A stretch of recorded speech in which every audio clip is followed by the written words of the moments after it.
न्यायपालिका पर भरोसा है मुझे। और यह मामला तब का है जब माननीय नेता प्रतिपक्ष तेजस्वी प्रसाद यादव नाबालिग थे। एक साजिश के तहत उनको घसीटा गया है, उनको फंसाया गया है। सीबीआई, इनकम टैक्स, ईडी के माध्यम से डराया जा रहा है। बिहार में इन्होंने डराने का काम किया और वही बंगाल में ममता दीदी को भी डराया जा रहा है। ये लालू प्रसाद यादव कोई व्यक्ति नहीं है, एक विचारधारा है। तो निश्चित तौर पे सत्य की जीत होगी। यादव को जेल भी जाना पड़ सकता है। देखिए, हम लोग जेल से डरने वाले लोग नहीं हैं, संघर्षों में विश्वास करते हैं। जनता के मुद्दा को लेकर हम सड़कों पर संघर्ष करेंगे और जेल भी जाएंगे, लेकिन जनता के मुद्दों पर जाएंगे। मनोरमा ग्रुप, जो सोचता है वो करता है, आपके अपने सपनों का आशियाना। नमस्कार, न्यूज फॉर नेशन देख रहे हो और मैं हूं आपके साथ रंजन सिंह। देखिए, बिहार में विधानसभा चुनाव के बाद लालू प्रसाद यादव और तेजस्वी यादव की मुश्किलें और बढ़ गई है। दरअसल लालू प्रसाद यादव और तेजस्वी यादव को लैंड फॉर जॉर्ज मामले में जो है राउस रेवेन्यू कोर्ट में सुनवाई हुई थी और इसमें इस बात को कहा गया है अगली सुनवाई 29 तारीख यानी 29 जनवरी को होगी। हमारे साथ बातचीत करने के लिए मोरवा से विधायक और राष्ट्रीय जनता दल के प्रधान महासचिव हैं रणविजय साहू। आज जो फैसला आया है कोर्ट का, एक तरीके से कहा जाए जो सुनवाई हुई है, इसमें तो लालू प्रसाद यादव तेजस्वी यादव की मुश्किलें और बढ़ गई है। देखिए, मुझे न्याय पर भरोसा है। हम लोग कानून को मानने वाले लोग हैं। न्यायपालिका पर भरोसा है मुझे। और यह मामला तब का है जब माननीय नेता प्रतिपक्ष तेजस्वी प्रसाद यादव नाबालिग थे। एक साजिश के तहत उनको घसीटा गया है, उनको फंसाया गया है। पॉलिटिकल रूप से उनको बदनाम करने के लिए यह साजिश की गई है। इसलिए सच की जीत होगी, हमें भरोसा है। और हम उच्च न्यायालय में जाएंगे और हमें न्याय मिलेगा। लेकिन देश में जिस प्रकार की राजनीति की जा रही, बदले की भावना से सीबीआई, इनकम टैक्स, ईडी के माध्यम से डराया जा रहा है। बिहार में इन्होंने डराने का काम किया और वही बंगाल में ममता दीदी को भी डराया जा रहा है। इन्हें लोकतंत्र पर भरोसा नहीं, संविधान पर भरोसा नहीं, इन्हें भरोसा है सीबीआई, इनकम टैक्स, ईडी पर। इसलिए बिहार और देश की जनता देख रही है। हम लोग विचारों पर चलने वाले लोग हैं। लालू प्रसाद यादव ने 1990 के बाद बिहार में जो लकीरें खींची, गरीबों की जो आवाज उठाई, आज लालू प्रसाद यादव नहीं होते, बिहार में नीतीश कुमार जी मुख्यमंत्री नहीं होते। ये लालू प्रसाद यादव का देन है। ये लालू प्रसाद यादव कोई व्यक्ति नहीं है, एक विचारधारा है। तो निश्चित तौर पे सत्य की जीत होगी। हम गरीबों के काम करने वाले लोग हैं, गरीबों के संघर्ष में हम विश्वास करने वाले लोग हैं। हम संघर्ष करेंगे और निश्चित तौर पे जनता का विश्वास बढ़ेगा। और जो साजिशें हो रही है देश स्तर पर, भारतीय जनता पार्टी जो लगातार साजिश कर रही है, इसका पर्दाफाश जनता के बीच में होगा। नहीं, लेकिन सवाल तो ये है कि ये मामला तो कोर्ट में हुआ है, मामला सुनवाई कोर्ट में हुई। एक तरफ आरजेडी जिस तरीके से कहा जाए कि हारी ही है, 25 विधायक आप लोग जीते हैं, लेकिन बाकी अन्य जो सीटें हारी और उसके बाद कोर्ट से ये फैसला, तो कहीं ना कहीं लगातार जो है आप लोग घिरते हुए नजर आ रहे हैं। देखिए, जनता से हम नहीं हारे।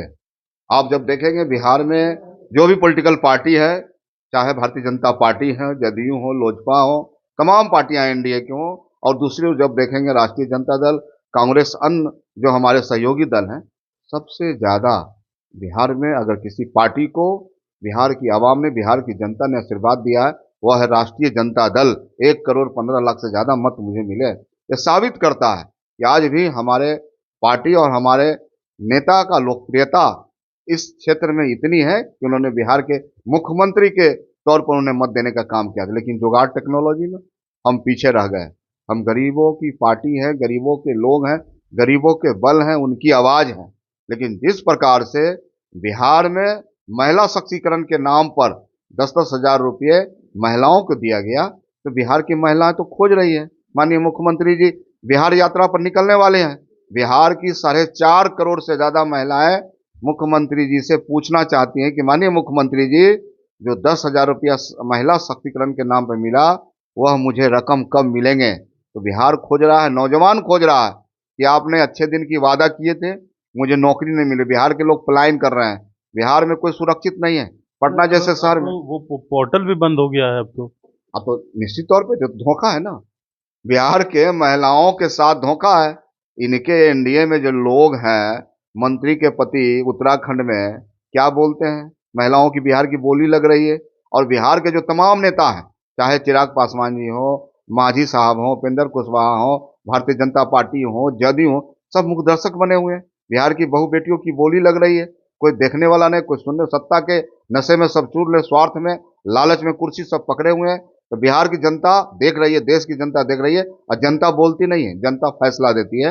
वक्त का इंतजार कीजिए, जनता फैसला देगी। तेजस्वी यादव को जेल भी जाना पड़ सकता है। देखिए, हम लोग जेल से डरने वाले लोग नहीं हैं, संघर्षों में विश्वास करते हैं।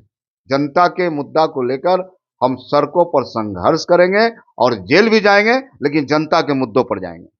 लेकिन जिस प्रकार से 10,000 की बात कही जा रही है, अब तो पोर्टल बंद हो गया और कुछ लोगों को पैसा अभी तक मिला भी नहीं है, उसके लिए विपक्ष क्या करेगा अब? देखिए, बिहार और देश में एक बड़े जन आंदोलन की जरूरत है। जिस प्रकार की राजनीति, बदले की राजनीति इस देश में या बिहार में चल पड़ी है, एक बड़े जन आंदोलन की तैयारी है और आने वाले समय में जन आंदोलन होगा। और ये सरकार जो तानाशाही के रूप में टारगेट की राजनीति कर रही है, उनके राष्ट्रीय अध्यक्ष बोलते हैं कि बिहार और देश से क्षेत्रीय पार्टी को खत्म कर दूंगा, तानाशाह का बोध होता है। तो निश्चित तौर पे ये ईडी सीबीआई के नाम पर कितने दिन राजनीति करना चाहते हैं। देश संविधान बड़ा होता है, जनता सबसे बड़ा सर्वोपरि है, जनता मालिक है, और जनता जो फैसला लेगी वही सही फैसला होगा। चलिए, तो हमारे साथ राष्ट्रीय जनता दल के प्रधान महासचिव रणविजय साहू थे। पहला बात, जिस तरीके से फैसला राउस रेवेन्यू कोर्ट से आया है, उस पूरे मामले पर इन्होंने क्या कुछ कहा, और दूसरी बात, एक बड़ा जन आंदोलन करने का समय आ गया है। जिस तरीके से देश और राज्यों में जो कहा जाए कि बदले की भावना की सियासत शुरू हुई है, इस पूरे मामले पर आपने सुना है। गणेश फाउंडेशन के साथ नमस्कार।